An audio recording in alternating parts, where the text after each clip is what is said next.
Salut, c'est Christian du blog Best Buy. Aujourd'hui, j'ai à vous présenter le nouveau Pixel 5. Comme vous pouvez voir, le Pixel 5 il est pas trop gros. C'est une belle grosseur. On parle de 6 pouces. On a un arrière en aluminium plutôt qu'en verre, comme plusieurs des hauts téléphones de plus haute gamme. L'avantage majeur, c'est que c'est beaucoup plus solide. Petit désavantage mineur, ben, c'est un peu moins agréable sur le toucher.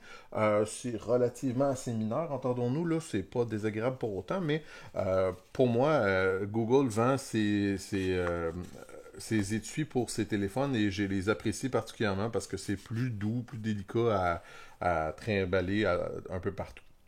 On a donc un écran de 6 pouces. On a deux objectifs à l'arrière. On a un objectif normal et un objectif ultra large. Le premier est de 12,2 mégapixels et le deuxième est de 16 mégapixels. Donc, on a deux choses quand même, deux objectifs relativement assez intéressants qui viennent avec. Je sais que dans le cas du Pixel 4, on allait pour un objectif de base et un objectif téléphoto.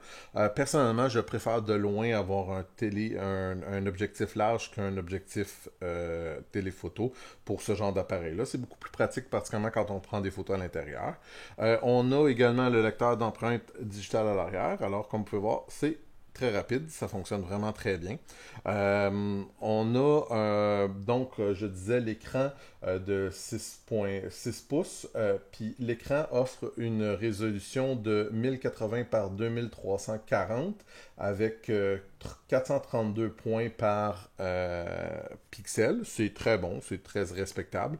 On a aussi quelque chose, une petite nouveauté, on a un écran à 90 Hz. Donc, ce que ça veut dire, c'est que plutôt que le 60 Hz normal, c'est normalement, si on fait défiler les choses, c'est un peu plus fluide. On le voit, définitivement, je dirais que c'est très agréable, mais par contre, il arrive souvent que la fonction est désactivée pour pouvoir simplifier les choses, surtout pour maintenir la capacité de la batterie. D'ailleurs, parlant de même dite pile, on parle d'une pile de 4000 mAh. Le 4000 mAh, honnêtement, là, ça fait qu'on n'a aucune misère à avoir un téléphone pour la journée au complet. Ça fonctionne vraiment très bien. Je sais que c'était une des critiques les plus importantes pour le Pixel 4. Personnellement, moi, je n'avais pas tant remarqué que c'était tant un problème que ça. Probablement parce que je n'avais pas utilisé des téléphones avec des plus grosses piles. Donc, pour moi, c'était quand même relativement assez mineur.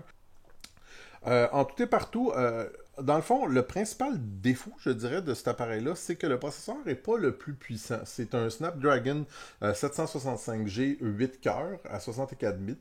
Est-ce que c'est fonctionnel? Définitivement. Honnêtement, là, je veux dire, pour vrai, là, la majorité du temps, vous verrez pas tant la différence que ça. Ça fonctionne bien, c'est rapide et tout ça.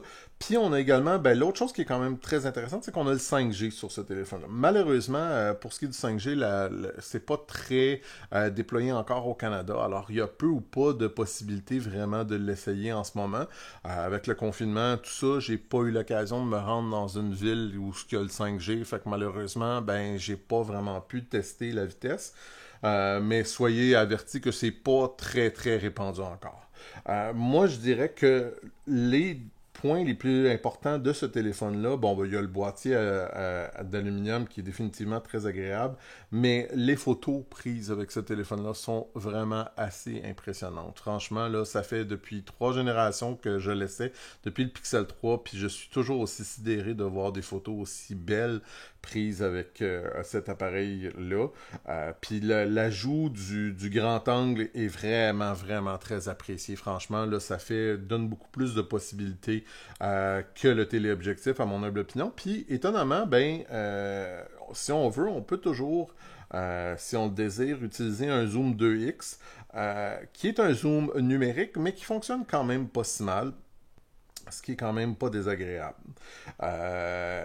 Mis à part ça, ben, je pense que c'est clair que c'est un appareil de milieu de gamme, mais c'est un milieu de gamme élevé. Donc, c'est un appareil qui va vraiment satisfaire beaucoup de monde parce qu'il ne sera pas très dispendieux, offre quand même des performances plus qu'honnêtes. Tu sais, honnêtement, là, à part du fait que si vous exportez ou faites du montage de vidéo 4K là-dessus, vous verrez pas tant la différence que ça. On a un bel écran qui nous permet quand même d'écouter nos vidéos, nos choses avec une belle luminosité, tout ça. La caméra est pas dérangeante à l'avant, elle fonctionne très bien. Moi, sincèrement, j'ai peu ou pas de choses négatives à propos du Pixel 5. Puis si vous voulez avoir un peu plus d'informations, je vous invite à aller lire ma critique sur le blog de Best Buy que vous trouverez dans les liens de cette vidéo. Merci.